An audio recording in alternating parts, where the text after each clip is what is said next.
네, 안녕하십니까. 지금부터 동아리 세력 증진반 오리엔테이션을 시작하겠습니다. 자, 담당은 김기보 제가 담당을 하게 되었습니다.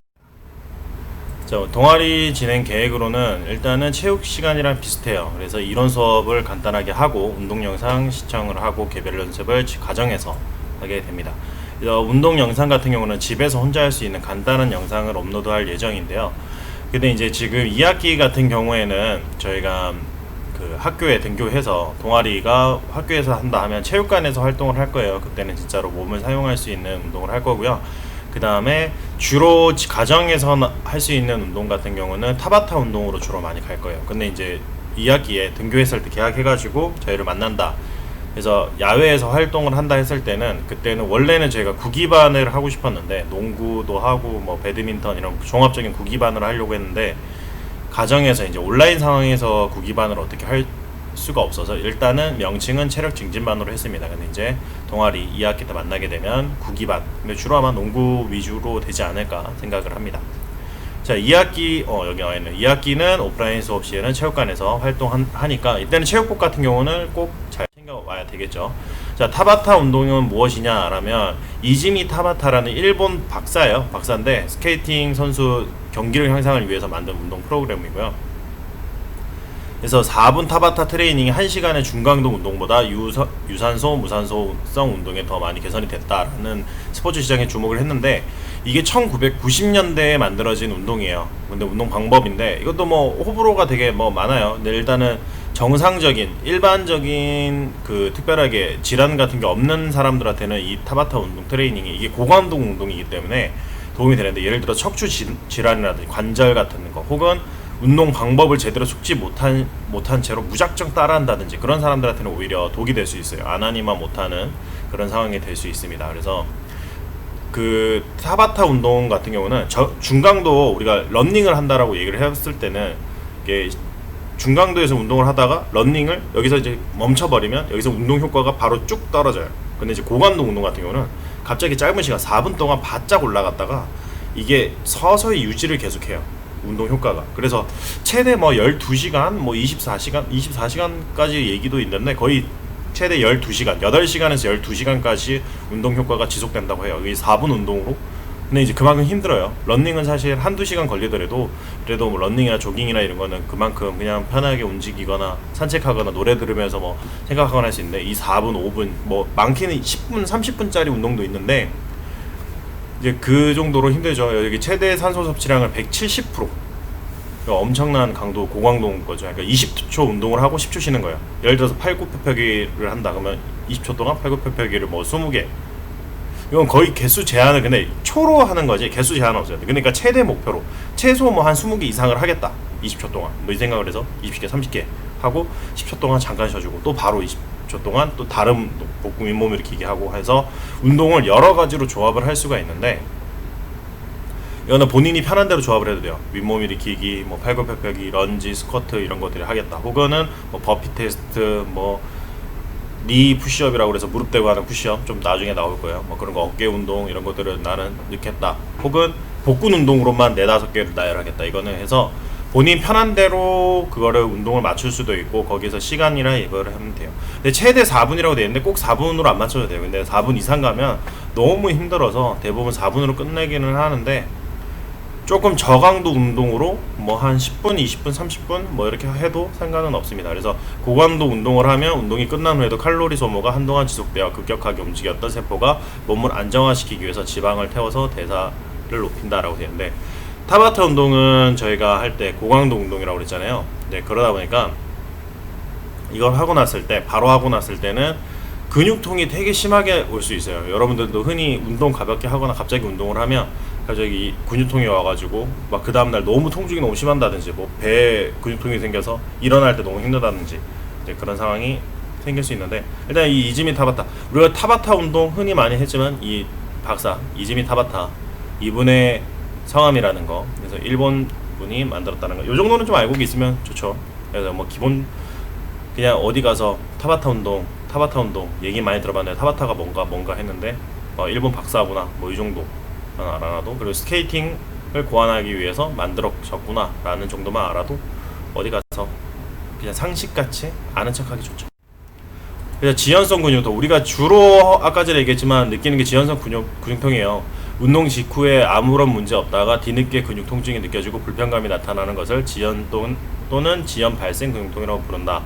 지연성 근육통의 경우는 신체 활동 24시간에서 48시간, 이건 개인 차이는 조금 있어요. 왜냐면은 근데 대부분 이 근육통은 바로 즉각적으로 나타나진 않고 뭐 한 최소한 12시간, 최대 24시간. 그러니까 우리가 막 진짜 열심히 운동을 해서 막 힘 빠져, 막 제대로 운동이 안 돼, 막 나 못 움직이겠어 해도 막 통증이 있지는 않잖아요. 근데 자고 일어났더니 그때 막 통증이 막.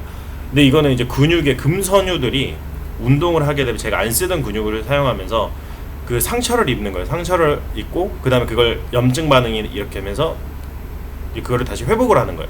그래서 3일에서 4일, 최대 뭐 한 일주일까지 이렇게 갈 수 있는데, 그러면서 이제 근육이 점점 단단해지는 거죠. 단단해지고, 그래서 예전에는 예를 들어서 팔굽혀펴기 10번을 했는데 근육통이 진짜 찢어지듯이 아팠어. 근데 이 근육통을 한 번 또 지나고 나서면 그 팔굽혀펴기를 또 꾸준히 하게 되면 또 10번 했더니 나중에 되면 근육통이 생기지 않아요. 그래도 15번, 20번 했는데도 근육통이 조금 생겨요. 약간 이런 식으로 근육통이 한 번 지나가면 약간 단단해져요. 근육 같은 게 생성이 돼서 단단해지니까, 근육통 생겼으니까 운동하면 안 돼, 무조건 하면 안 돼, 이건 아니고 가볍게 해주는 건 괜찮습니다. 그래서 통증은 일반적으로 신체 활동 후 3일째 되는 날 최고조에 이르며 이후 점차 감소하게 된다. 지연성 근육통을 일으키는 가장 주요한 원인은 격렬한 운동이지만 운동을 오래 반복하면 내성이 생기고 근육이 생성되어 기간이 단축되고 통증의 정도가 점차 줄어들게 됨. 이게 아까 전에 얘기했던 거죠. 근데 점점 그거는 줄어들게 될 거예요. 하다 보면은 다 단단해지고 줄어들게 되고 더 이상 이제 나중에 되면 아프지 않게 되고. 근데 또 똑같이 가슴 운동을 매일 팔굽혀펴기를 했는데 또 다른 형태의 팔굽혀펴기 운동을 하게 되면 또 다시 그 통증이 또 생겨요. 또 다른 통증이 또 생기게 돼요.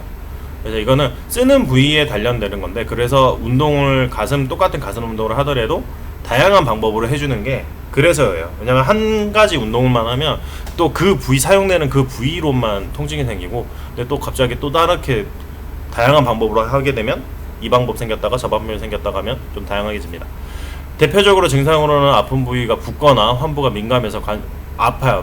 민감해가지고 살짝만 건드려도 아프게 되겠죠. 그다음에 관절의 운동 범위가 줄어들고, 근육 자체가 그 금속류가 상처를 받고 염증 반응을 일으키면서 이게 상당히 예민해, 부어 있는 상태이기 때문에 관절 범위가 상당히 줄어들고 뻣뻣해지죠.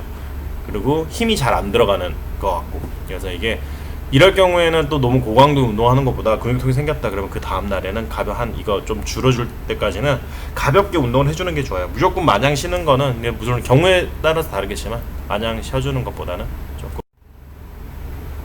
그래서 오늘 그 타바타 운동을 영상을 준비를 했어요. 준비를 했는데 다른 것보다는 다른 데도 많이 찾아보고 했는데 여기가 좀 제일 괜찮더라고요. 그래서 다음에는 이제 저희가 학교에 오게 되면 이거를 다 같이 하게 될 거예요. 이런 종류로 하게 될 건데, 오늘은 가정에서 할 수 있는 거 한 4분짜리 간단하게 준비를 했습니다. 그래서 처음에 시작하는 굿모닝 암업 이렇게 있고요. 스탠딩 마운틴 클라이밍, 그 다음에 걷는 버피, 스쿼트 니업, 그 다음에 니 푸시업 이렇게 있으니까 한번 간단하게 운동 영상 보기 전에 설명 간단하게 한번 해줄게요.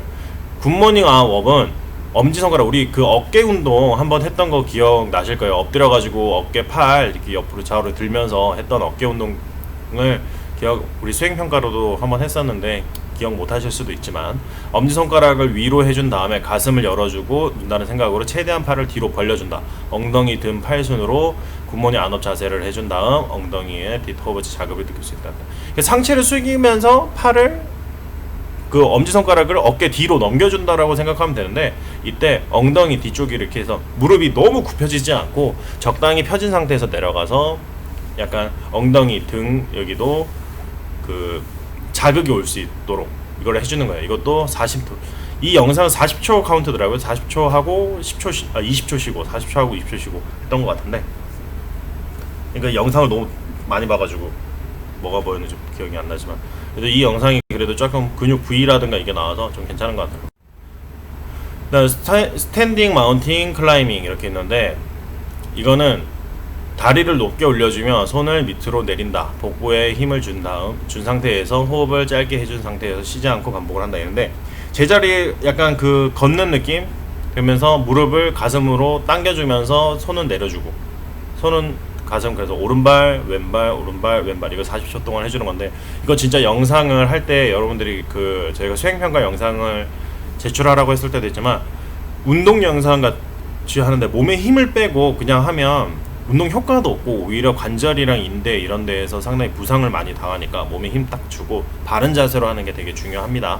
그래서 그 다음에 걷는 버피인데, 버피 테스트를 잘 모르는 친구들도 뭐 있을 수 있지만 대다수가 버피 테스트는 알 거예요. 먼저 땅에 손을 짚고 오른발 왼발 순으로 뒤로 다시 이렇게 뺐다가 다시 오른발 왼발 순으로 다시 가슴 쪽으로 모아주고 일어서는 동작. 근데 원래 이거를 상당히 동작을 빨리 하고 일어날 때는 점프를 해주는 경우가 좀 많은데, 이거는 뭐 점프까지는 하지 않고 초보 단계다 보니까 점프까지는 하지 않고 그냥 일어나면서 만세 정도만 불러주는 동작으로만 해주시면 됩니다. 스쿼트 니업은 아까 전에 스탠딩 마운틴 클라이밍이랑 거의 비슷해요. 이게 아까 전에 비슷한데 무릎을 올려주고 내려주면서 그대로 스쿼트 자세를 한번 취하는 거예요. 그 다음에 왼발 올려주고 그 다음에 내리면서 스쿼트 자세 그 다음에 오른발 올리면서 또 스쿼트 자세. 그런데 다리를 올 때마다 복부에 힘을 준 상태로 올려줘야 된다라는 거. 니 푸시업은 이건 그렇게 어렵지는 않아요. 엉덩이를 여기에서 보는데, 저번에 우리 수행평가로도 이걸 냈었는데, 자세가 여기 그림 보면 그냥 무릎 꿇고 앉아있는 자세, 이 자세인데 엉덩이가 이렇게 너무 뒤로 빠져버리게 되면 운동 효과가 거의 없어요. 고갯만 까딱까딱 하게 돼서 운동 효과를 얻고, 지금 여기 여자분이나 남성분인 것처럼 엉덩이를 적당히 조금 일자가 되도록, 엉덩이랑 등이랑 이게 일자가 되도록 유지를 해줘야 돼요. 그래서 팔꿈치가 너무 벌어지거나 멀어지지 않게 그대로 내려가야 되는데, 예를 들어서 이때 팔로 지탱을 하고 다시 올라가는 게 너무 힘들다라고 한 경우에는 배 가슴 순으로 땅바닥에 닿았다가 그 다음에 다시 가슴 배 순으로 일어나 주면 돼요. 완전히 땅에 닿았다가 일어나고, 완전히 땅에 닿았다가 일어나고, 그러니까 웨이브 타듯이 닿았다가 일어나고. 근데 이거는 너무 초급자고, 그래서 무릎 대고 저렇게 팔굽혀펴기 정도만 40초 동안만 해줘도 충분히 효과는 있을 겁니다. 그래서 뒤에 바로 영상을 한 4분짜리 정도 영상은 나갈 거예요. 그거 참고하셔서 가정에서 이제 한번 해보시면 되고요. 온라인이 또 월요일날 있잖아요. 월요일날 있는데, 그때도 역시 지금 온라인으로 할 때는 대부분 이런 식으로 수업은 될 거예요. 그 앞에 오늘 운동할 게 뭔지, 그리고 그 운동하는 부위가 어떤 부위인지, 그 부위가 어떤 자극을 받게 되는지, 그 다음에 그 부위에 뭐 쓰임은 어떻게 하는지, 그리고 뭐 가슴 운동의 뭐 종류 여러 가지, 어떤 가정에서 할 수 있는 가슴 운동이 가정에 어떤 것들이 있는지, 뭐 이런 거 설명, 혹은 팔 운동, 뭐 엉덩이 운동, 허벅지 운동, 뭐 종아리 운동, 복근 운동, 이런 식으로 운동의 종류를 설명을 해주고 가정에서. 그래서 이런 것들을 좀 배워놓으면 나중에 집에서 스스로가 타바타 운동을 조합해가지고 만들어갈 수 있으니까, 오늘은 이제 첫날이라서 그냥 OT 개념으로 가볍게 그냥 이런 식으로 흘러간다, 그 다음에 오늘 이런 운동을 한다 라는 것만 해줬고요. 다음 시간부터는 그냥 운동, 그 부위별로 운동을 설명을 해줄 거예요. 그리고 타바타 운동 뭐 한 개에서, 오늘은 하나만 했는데 가볍게 OT 개념을 하면은 다음 시간에 하면은 한 두세 개 정도 타바타 운동을 또 좀 섞을 거예요. 왜냐면 우리가 이게 3시간 수업이기 때문에 섞어서 할 거고, 오늘도 이걸 나가고, 원래는 지금 계획으로는 요거 하나 OT 개념으로 나가고 타바타 운동 이거 하나 나갈 건데, 뭐 경우에 따라서는 한 2개 정도 더 올릴 것 같아요. 올려서 붙여가지고 이것도 2교시 3교시에 할 수 있도록 타바타 운동으로만, 그때는 별다른 설명 없이 그냥 운동만 올라갈 수도 있습니다. 그래서 참고하셔서 올라가 있는 영상들은 꼼꼼히 잘 확인하시고 가정에서 다 참여해 볼 수 있도록 하시고, 나중에 학교 왔을 때 이런 건 다 했을 때 보면은 친구들 운동 자세 보면, 아, 이 친구가 했구나, 아니면 영상만 플레이 시켜놓고 그냥 딴짓 하다가 왔구나, 뭐 핸드폰 만졌구나, 이런 거는 다 알 수 있으니까 가정에서 해볼 수 있었으면 좋겠습니다. 뭐 집에서 역시 너무 무리한 연습을 하지 마시고 외부 연습은 하지 않도록 하시고, 외부 나갈 때 마스크, 손세정제 꼭 잘 착용하시고, 뭐 질문이나 건의사항 있으면은 제 메일로 보내주세요. 질문방, 그 교과 질문방 이런 데서 질문만 올리지 마세요. 잘 들어가서 확인이 잘 안 되더라고요. 메일로 보내시면 편하더라고요.